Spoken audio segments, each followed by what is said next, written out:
बिहार के जितने ज़िले हैं सब जगह प्रदेश से जो प्रवक्ता और जो अन्य पदाधिकारी हैं वो गए हैं, क्योंकि आप सभी जानते हैं अभी लोकसभा का इलेक्शन होने वाला है और हमारे प्रधानमंत्री जी की इच्छा है कि जो हमारा मैनिफेस्टो होता है चुनाव का वो जन आकांक्षाओं के आधार पर तैयार किया जाए, क्योंकि अभी हमारा देश विकसित भारत की तरफ बढ़ रहा है।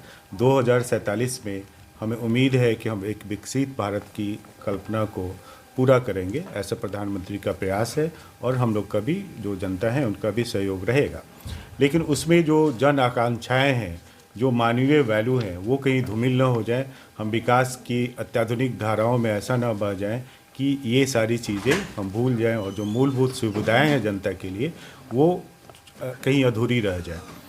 संकल्प पत्र हर पार्टी बनाती है, हमारी पार्टी भी बनाती है। 2014 में और 2019 का इलेक्शन प्रधानमंत्री जी ने लड़ा था और जो भी हमारे संकल्प थे उसमें से करीब करीब 99% उन्होंने अचीव किया था, तो ये बहुत अच्छी सफलता मानी जाएगी। जो मैनिफेस्टो होते हैं उनको हम बहुत सीरियसली लेते हैं और उसको सिर्फ चुनावी घोषणा नहीं मानते।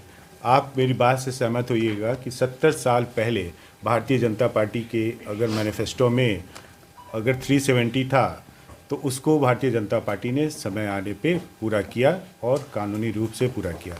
आप ये मानेंगे कि ये लड़ाई अगर हम सालों से लड़ रहे थे राम जन्मभूमि का, वो भी हमने पूरा किया।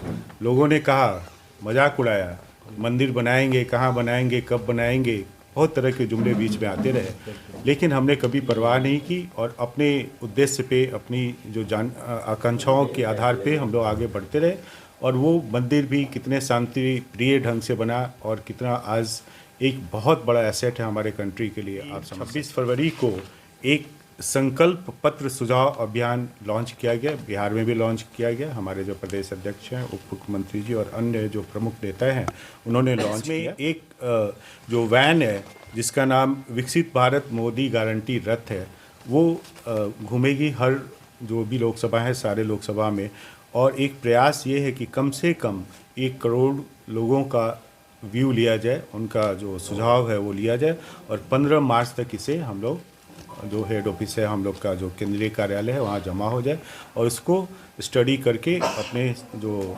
राष्ट्रीय घोषणा पत्र हमारा होगा पार्टी का उसमें डाला जाए। ये जो रथ जो घूम रहा है, इस रथ में सिर्फ सुझाव ही नहीं लिए जा रहे हैं, पार्टी के द्वारा जो युवाओं के लिए, महिलाओं के लिए, गरीबों के लिए ये सब जो काम हो रहे हैं, जो लोग कल्याणकारी जो कार्य हो रहे हैं, आपने देखा कि किस तरह से उज्ज्वला में सस्ते जो गैस सिलेंडर दिए गए, करीब 10 करोड़ से ज़्यादा लोगों को दिए जा चुके हैं।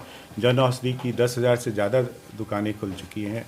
जो आयुष्मान भारत जो गरीबों के लिए चिकित्सा के लिए एक वरदान साबित हुआ, उसका भी करीब करीब 50 करोड़ लोगों के तक उसको पहुंचाया जाए। एक प्रधानमंत्री के द्वारा मॉनिटर किया गया एक ऐप है, वो बहुत ही अच्छा ऐप है, उसके बारे में भी बताया जाएगा। बहुत लोग टेक्निकलिटी नहीं समझ पाते हैं तो उसके बारे में भी उस वैन के द्वारा बताया जाएगा। मैसेज टू प्राइम मिनिस्टर भी उसमें है, ये भी एक उसमें सुविधा है। तो जैसे हमारे जो गरीब लोग हैं, हमारी जनता जैसे है, बहुत बार बोलती है कि हमारी बातें तो ऊपर तक पहुंच ही नहीं पाती है। जैसे मैं अभी बात कर रहा था, बहुत सी बातें सुनने में आती है कि ऊपर तक तो बात ही नहीं पहुंच पाती, तो पहुंचाने के जरिया अब दिया गया है। दिक्कत ये है कि उस जरिया को हम यूँ लगता है अच्छा हुआ बुरा हुआ उसके बारे में बताइए।